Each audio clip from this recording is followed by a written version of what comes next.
tanggal 3 April, hari ke-94. Bacaan Firman Tuhan dari 1 Raja-Raja 9 sampai 11. Kompromi Salomo, berpaling dari Tuhan. Garis besar. Dengan selesainya bait suci di Yerusalem, Salomo mencapai puncak pemerintahannya. Pada saat yang genting ini, Allah memberikan janji dan peringatan kepada Raja Salomo sebagai wakilnya di bumi. Jika Salomo akan terus berjalan di jejak ayahnya Daud, Tuhan berjanji untuk memberkati dan memakmurkannya. Tetapi jika Salomo tersesat dalam jalan penyembahan berhala dan tidak bermoral, Tuhan memperingatkan bahwa Dia akan sangat mendisiplinkan Raja Salomo dan rakyatnya. Hampir tidak ada kata-kata Tuhan yang tertinggal di telinga Salomo ketika dia mulai mengumpulkan kekayaan dan istri, hal-hal yang akan menyebabkan kegagalannya. Pengejaran duniawi dan wanita kafir segera mengalihkan hatinya dari Tuhan, yang mengarah pada pernyataan lain dari Tuhan, bahwa Aku akan merenggut kerajaan itu daripadamu dan memberikannya kepada seorang pegawaimu. 1 Raja-Raja pasal 11 ayat 11.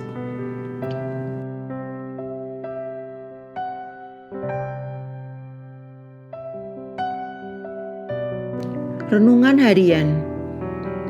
Dalam catatan Anda, buatlah daftar 3 atau lebih masalah yang sedang Anda ragu untuk melangkah atau dihadapi, yaitu Anda sedang mempertimbangkan mengambil tindakan yang berbeda dari masalah yang dihadapi, tetapi Anda belum mendapatkan keyakinan yang kuat mengenai sisi mana yang ingin Anda ambil.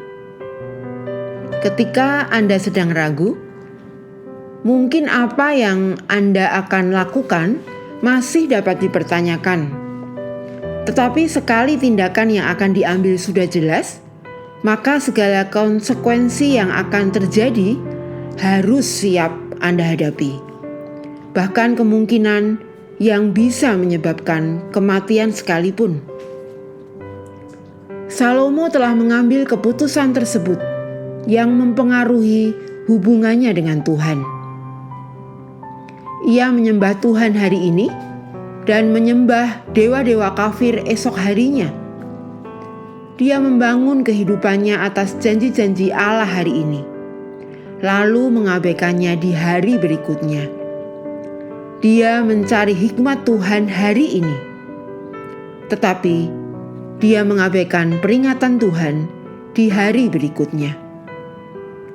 Dan pada akhirnya, hatinya yang terbagi menghasilkan kerajaan yang terbagi juga. Ambillah situasi di mana Anda sedang ragu untuk mengambil keputusan dan carilah di Alkitab sampai pikiran Tuhan tentang masalah ini jelas bagi Anda. Kemudian putuskan apa dengan bantuan Tuhan yang Anda dapat lakukan di minggu depan untuk mengantar Anda ke sisi mana Anda akan berada. Penghargaan tertinggi yang didapat seseorang atas kerja kerasnya bukanlah apa yang didapatnya, tetapi menjadi seperti orang tersebut dari apa yang sudah dikerjakannya. Pendalaman.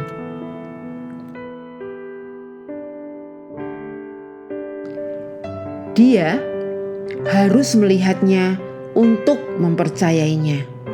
Demikian 1 Raja-Raja pasal 10 ayat 6 sampai 9. Sheba kemungkinan besar terletak di Arabia Selatan. Dia adalah sebuah kerajaan yang makmur melalui perdagangan dengan tetangganya. Oleh karena itu, kemungkinan kunjungan ini dirancang untuk menjamin perjanjian perdagangan dengan Israel. Namun sesuatu selain peluang bisnis yang menarik sang ratu, dia telah mendengar tentang pencapaian dan kebijaksanaan Salomo dan ingin melihat sendiri apakah hal ini benar. Demikian 1 Raja-Raja pasal 10 ayat 6-9. Perhatikan terutama wawasannya tentang sumber sejati kesuksesan Salomo. 1 Raja-Raja pasal 10 ayat 9.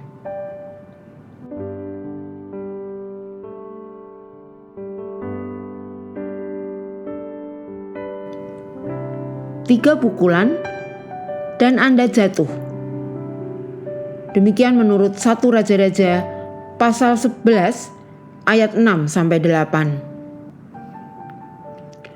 Ulangan 17 ayat 14-20.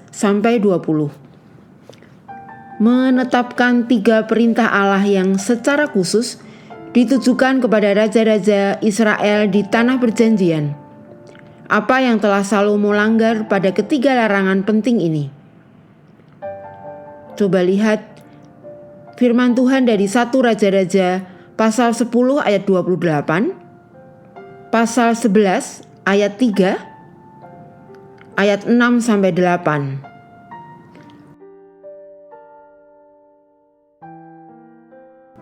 Amin.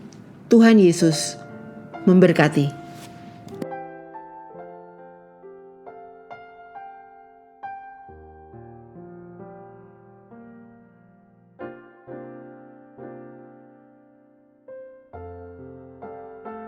Satu Raja-Raja pasal 9.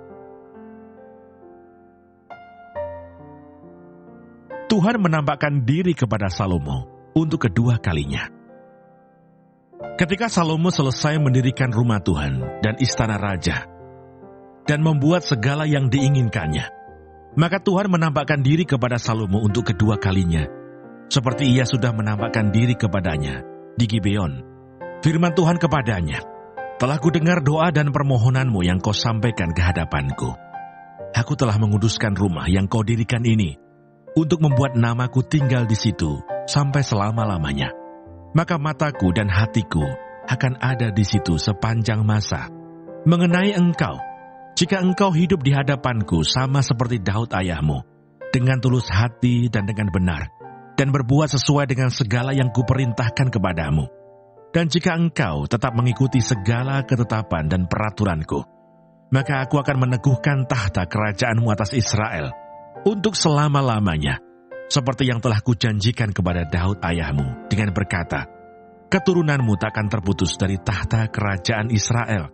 Tetapi jika kamu ini dan anak-anakmu berbalik daripadaku, dan tidak berpegang pada segala perintah dan ketetapanku yang telah kuberikan kepadamu, dan pergi beribadah kepada Allah lain, dan sujud menyembah kepadanya, maka aku akan melenyapkan orang Israel dari atas tanah yang telah kuberikan kepada mereka. Dan rumah yang telah kukuduskan bagi namaku itu akan kubuang dari hadapanku. Maka Israel akan menjadi kiasan dan sindiran di antara segala bangsa. Dan rumah ini akan menjadi reruntuhan, sehingga setiap orang yang lewat akan tertegun, bersuit dan berkata, apakah sebabnya Tuhan berbuat yang demikian kepada negeri ini dan kepada rumah ini? Maka orang akan berkata, sebab mereka meninggalkan Tuhan Allah mereka, yang membawa nenek moyang mereka keluar dari tanah Mesir, dan sebab mereka berpegang pada Allah lain, dan sujud menyembah kepadanya, dan beribadah kepadanya. Itulah sebabnya Tuhan mendatangkan segala malapetaka ini ke atas mereka. Beberapa usaha Raja Salomo. Setelah lewat 20 tahun selesailah Salomo mendirikan kedua rumah itu, yakni rumah Tuhan dan istana raja. Oleh karena Hiram, Raja Tirus, telah membantu Salomo dengan kayu aras, kayu sanobar dan emas, sebanyak yang dikehendakinya, maka pada waktu itu Raja Salomo memberikan kepada Hiram 20 kota di negeri Galilea. Tetapi ketika Hiram datang dari Tirus untuk melihat-lihat kota yang diberikan Salomo kepadanya itu, maka semuanya kurang menyenangkan hatinya. Sebab itu ia berkata, "Macam apakah kota-kota yang telah kau berikan kepadaku ini, hai saudaraku?" Maka orang menyebutkannya tanah Kabul sampai hari ini. Adapun Hiram telah mengirim kepada raja 120 talenta emas. Beginilah hal orang-orang Rodi yang telah dikerahkan oleh Raja Salomo. Mereka dikerahkan untuk mendirikan rumah Tuhan dan istana raja dan Milo dan tembok Yerusalem, dan juga untuk memperkuat Hasor, Megido, dan Geser. Sebab Firaun Raja Mesir telah maju berperang dan merebut Geser, lalu membakarnya dan membunuh orang-orang Kanaan yang diam di kota itu. Kemudian diberikannya kota itu sebagai hadiah kawin kepada anaknya, istri Salomo. Maka Salomo memperkuat Geser. Lagi pula ada orang Rodi yang dikerahkan di Bet Horon Hilir, di Baalat, di Tamar di padang gurun, yang ada di negeri Yehuda, dan di segala kota perbekalan kepunyaan Salomo, di kota-kota tempat kereta, di kota-kota tempat orang berkuda, dan di mana saja Salomo menginginkan mendirikan sesuatu di Yerusalem, atau di Gunung Libanon, atau di segenap negeri kekuasaannya. Semua orang yang masih tinggal dari orang Amori, orang Het, orang Feris, orang Hewi, dan orang Yebus, yang tidak termasuk orang Israel, yakni mereka yang masih tinggal di negeri itu, dari keturunan bangsa-bangsa itu, dan yang tidak dapat ditumbas oleh orang Israel. Merekalah yang dikerahkan Salomo untuk menjadi budak Rodi. Demikianlah mereka sampai hari ini. Tetapi orang Israel tidak ada yang dijadikan budak oleh Salomo, melainkan mereka menjadi prajurit, pegawai, pembesar, perwira, atau panglima atas pasukan kereta dan pasukan berkuda. Inilah pemimpin-pemimpin umum yang mengepalai pekerjaan Salomo. 550 orang memerintah rakyat yang melakukan pekerjaan itu. Segera sesudah anak Firaun pindah dari kota Daud ke rumah yang telah didirikan Salomo baginya, Salomo pun mendirikan Milo. 3 kali setahun, Salomo mempersembahkan korban-korban bakaran dan korban-korban keselamatan di atas mezbah yang didirikannya bagi Tuhan. Dan ia membakar korban api-apiannya di hadapan Tuhan. Demikianlah ia menyelesaikan rumah itu. Raja Salomo membuat juga kapal-kapal di Esion Geber yang ada di dekat Elot, di tepi laut Teberau, di tanah Edom. Dengan kapal-kapal itu, Hiram mengirim anak buahnya, yaitu anak-anak kapal yang tahu tentang laut, menyertai anak buah Salomo. Mereka sampai ke Ofir, dan dari sana mereka mengambil 420 talenta emas yang mereka bawa kepada Raja Salomo. 1 Raja-Raja pasal 10. Kunjungan Ratu Negeri Sheba.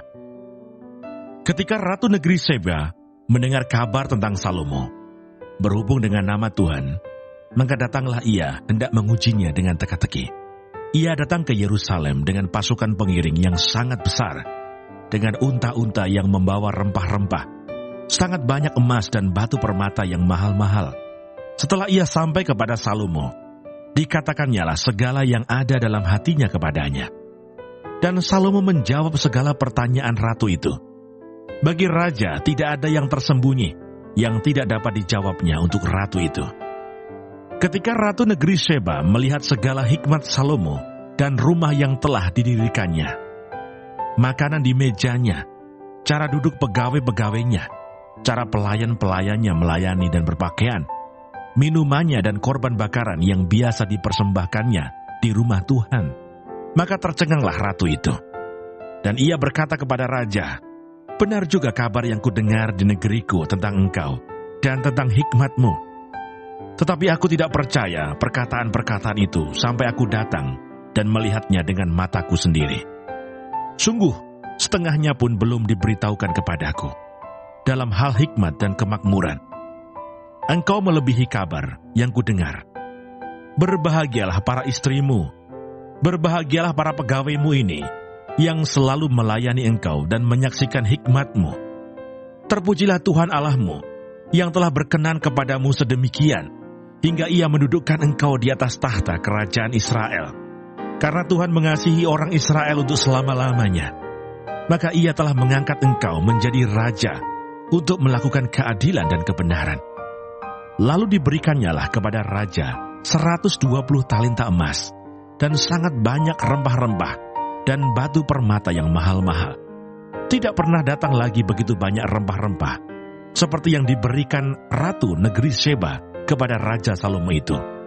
Lagi pula kapal-kapal Hiram yang mengangkut emas dari Ofir, membawa dari Ofir sangat banyak kayu cendana dan batu permata yang mahal-mahal. Raja mengerjakan kayu cendana itu menjadi langkan untuk rumah Tuhan dan untuk istana raja, dan juga menjadi kecapi dan gambus untuk para penyanyi. Kayu cendana seperti itu tidak datang dan tidak kelihatan lagi sampai hari ini. Raja Salomo memberikan kepada ratu negeri Sheba segala yang dikehendakinya dan yang dimintanya, selain apa yang telah diberikannya kepadanya, sebagaimana layak bagi Raja Salomo. Lalu ratu itu berangkat pulang ke negerinya bersama-sama dengan pegawai-pegawainya. Penghasilan Salomo dan kekayaannya.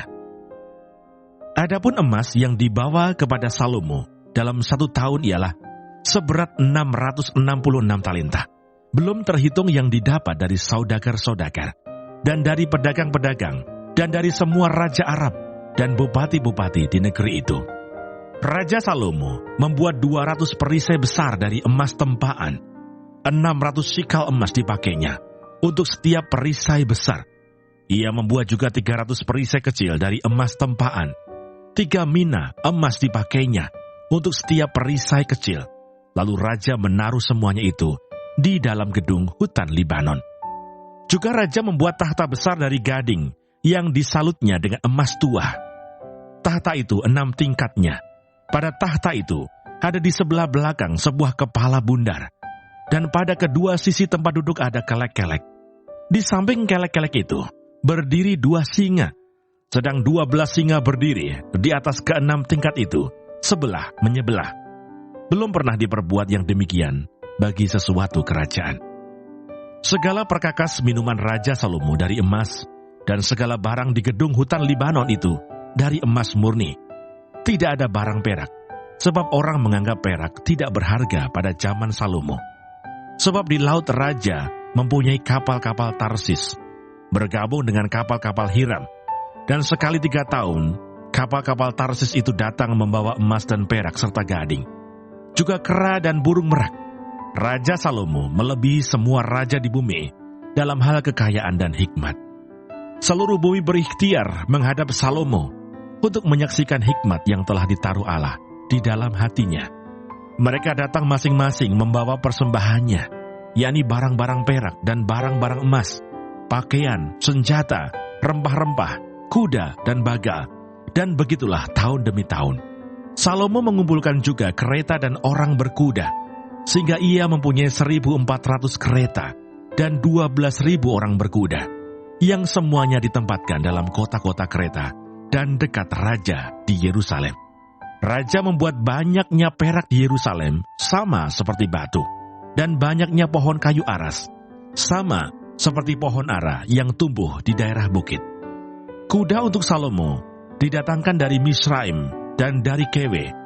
Saudagar-saudagar raja membelinya dari Kewe dengan harga pasar. Sebuah kereta yang didatangkan dari Misraim berharga sampai 600 sikal perak, dan seekor kuda sampai 150 sikal. Dan begitu juga melalui mereka dikeluarkan semuanya itu kepada semua raja orang Het dan kepada raja-raja Aram. 1 Raja-Raja pasal 11. Salomo jatuh ke dalam penyembahan berhala. Adapun Raja Salomo mencintai banyak perempuan asing. Di samping anak Firaun, ia mencintai perempuan-perempuan Moab, Amon, Edom, Sidon, dan Het. Padahal tentang bangsa-bangsa itu, Tuhan telah berfirman kepada orang Israel, "Janganlah kamu bergaul dengan mereka, dan mereka pun janganlah bergaul dengan kamu. Sebab sesungguhnya mereka akan mencondongkan hatimu kepada allah-allah mereka." Hati Salomo telah terpaut kepada mereka dengan cinta. Ia mempunyai 700 istri dari kaum bangsawan dan 300 gundik. Istri-istrinya itu menarik hatinya daripada Tuhan. Sebab pada waktu Salomo sudah tua, istri-istrinya itu mencondongkan hatinya kepada allah-allah lain, sehingga ia tidak dengan sepenuh hati berpaut kepada Tuhan Allahnya, seperti Daud ayahnya. Demikianlah Salomo mengikuti Asitoret, dewi orang Sidon, dan mengikuti Milkom, dewa kejijikan, sembahan orang Amon. Dan Salomo melakukan apa yang jahat di mata Tuhan, dan ia tidak dapat sepenuh hati mengikuti Tuhan, seperti Daud ayahnya. Pada waktu itu Salomo mendirikan bukit pengorbanan bagi Kamos, dewa kejijikan sembahan orang Moab, di gunung di sebelah timur Yerusalem, dan bagi Moloch, dewa kejijikan sembahan Bani Amon. Demikian juga dilakukannya bagi semua istrinya, orang-orang asing itu, yang mempersembahkan korban ukupan dan korban sembelihan kepada allah-allah mereka. Sebab itu Tuhan menunjukkan murkanya kepada Salomo, sebab hatinya telah menyimpang daripada Tuhan, Allah Israel, yang telah 2 kali menampakkan diri kepadanya, dan yang telah memerintahkan kepadanya dalam hal ini, supaya jangan mengikuti allah-allah lain. Akan tetapi ia tidak berpegang pada apa yang diperintahkan Tuhan. Lalu berfirmanlah Tuhan kepada Salomo, oleh karena begitu kelakuanmu, yakni engkau tidak berpegang pada perjanjian dan segala ketetapanku yang telah kuperintahkan kepadamu, maka sesungguhnya aku akan mengoyakkan kerajaan itu daripadamu dan akan memberikannya kepada hambamu. Hanya pada waktu hidupmu ini, aku belum mau melakukannya oleh karena Daud ayahmu. Dari tangan anakmu lah, aku akan mengoyakkannya. Namun demikian, kerajaan itu tidak seluruhnya akan kukoyakkan daripadanya. 1 suku akan kuberikan kepada anakmu oleh karena hambaku Daud dan oleh karena Yerusalem yang telah kupilih. Lawan-lawan Salomo. Kemudian Tuhan membangkitkan seorang lawan Salomo, yakni Hadad, orang Edom. Ia dari keturunan Raja Edom. Sesudah Daud memukul kalah orang Edom, maka Panglima Yoab pergi menguburkan orang-orang yang mati terbunuh, lalu menewaskan semua laki-laki di Edom. 6 bulan lamanya Yoab diam di sana dengan seluruh Israel, sampai dilenyapkannya semua laki-laki di Edom. Tetapi Hadad melarikan diri bersama-sama dengan beberapa orang Edom dari pegawai-pegawai ayahnya, dan mengungsi ke Mesir. Hadapun Hadad itu masih sangat muda. Mereka berangkat dari Midian, lalu sampai ke Paran. Mereka membawa beberapa orang dari Paran, lalu mereka sampai ke Mesir kepada Firaun, Raja Mesir. Ia ini memberikan rumah kepada Hadad, menentukan belanjanya, dan menyerahkan sebidang tanah kepadanya. Hadad demikian disayangi Firaun, sehingga diberikannya kepadanya seorang istri, yakni adik istrinya sendiri, adik permaisuri Tahpenes. Lalu adik Tahpenes itu melahirkan baginya seorang anak laki-laki, Genubat namanya, dan Tahnepes menyapih dia di istana Firaun. Sehingga Genubat ada di istana Firaun, di tengah-tengah anak-anak Firaun sendiri.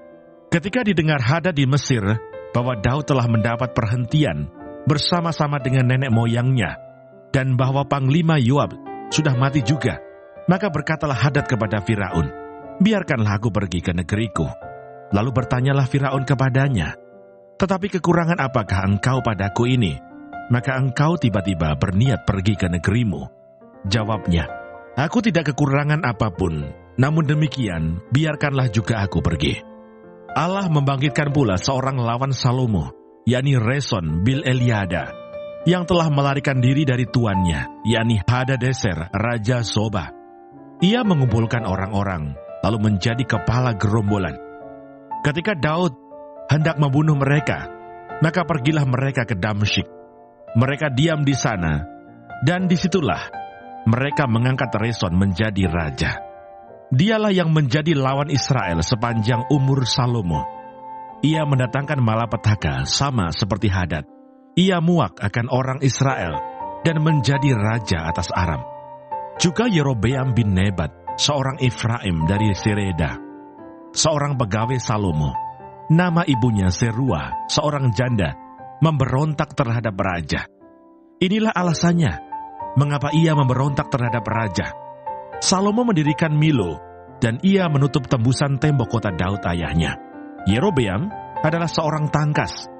Ketika Salomo melihat bahwa orang muda itu seorang yang rajin bekerja, maka ditempatkannya lah dia mengawasi semua pekerja wajib dari keturunan Yusuf. Pada waktu itu, ketika Yerobeam keluar dari Yerusalem, Nabi Ahia orang Silo itu mendatangi dia di jalan dengan berselubungkan kain baru, dan hanya mereka berdua ada di padang. Ahia memegang kain baru yang di badannya, lalu dikoyakannya menjadi 12 koyakan, dan ia berkata kepada Yerobeam, "Ambillah bagimu 10 koyakan, sebab beginilah firman Tuhan, Allah Israel. Sesungguhnya aku akan mengoyakkan kerajaan itu dari tangan Salomo, dan akan memberikan kepadamu 10 suku. Tetapi 1 suku akan tetap padanya oleh karena hambaku Daud, dan oleh karena Yerusalem, kota yang kupilih itu dari segala suku Israel. Sebabnya ialah, karena ia telah meninggalkan aku, dan sujud menyembah kepada Asitoret, dewi orang Sidon, kepada Kamos, Allah orang Moab, dan kepada Milkom, Allah Bani Amon. Dan ia tidak hidup menurut jalan yang kutunjukkan, dengan melakukan apa yang benar di mataku, dan dengan tetap mengikuti segala ketetapan dan peraturanku, seperti Daud ayahnya. Bukan dari tangannya akan kuambil seluruh kerajaan itu. Aku akan membiarkan dia tetap menjadi raja seumur hidupnya, oleh karena hambaku Daud yang telah kupilih, dan yang tetap mengikuti segala perintah dan ketetapanku. Tetapi dari tangan anaknya lah aku akan mengambil kerajaan itu, dan akan memberikannya kepadamu, yakni 10 suku. Dan kepada anaknya akan kuberikan 1 suku, supaya hambaku Daud selalu mempunyai keturunan di hadapanku, di Yerusalem, kota yang kupilih bagiku, supaya namaku tinggal di sana. Maka engkau ini akan kuambil, supaya engkau memerintah atas segala yang dikehendaki hatimu, dan menjadi raja atas Israel. Dan jika engkau mendengarkan segala yang kuperintahkan kepadamu, dan hidup menurut jalan yang kutunjukkan, dan melakukan apa yang benar di mataku, dengan tetap mengikuti segala ketetapan dan perintahku, seperti yang telah dilakukan oleh hambaku Daud, maka aku akan menyertai engkau, dan aku akan membangunkan bagimu suatu keluarga yang teguh, seperti yang kubangunkan bagi Daud, dan aku akan memberikan orang Israel kepadamu. Dan untuk itu, aku akan merendahkan keturunan Daud, tetapi bukan untuk selamanya." Lalu Salomo berikhtiar membunuh Yerobeam. Tetapi Yerobeam bangkit dan melarikan diri ke Mesir, kepada Sisak raja Mesir, dan di Mesirlah ia tinggal sampai Salomo mati. Salomo mati. Selebihnya dari riwayat Salomo dan segala yang dilakukannya dan hikmatnya, bukankah semuanya itu tertulis dalam kitab riwayat Salomo? Lamanya Salomo memerintah di Yerusalem atas seluruh Israel ialah 40 tahun. Kemudian Salomo mendapat perhentian bersama-sama dengan nenek moyangnya, dan ia dikuburkan di kota Daud ayahnya. Maka Rehabeam anaknya menjadi raja menggantikan dia.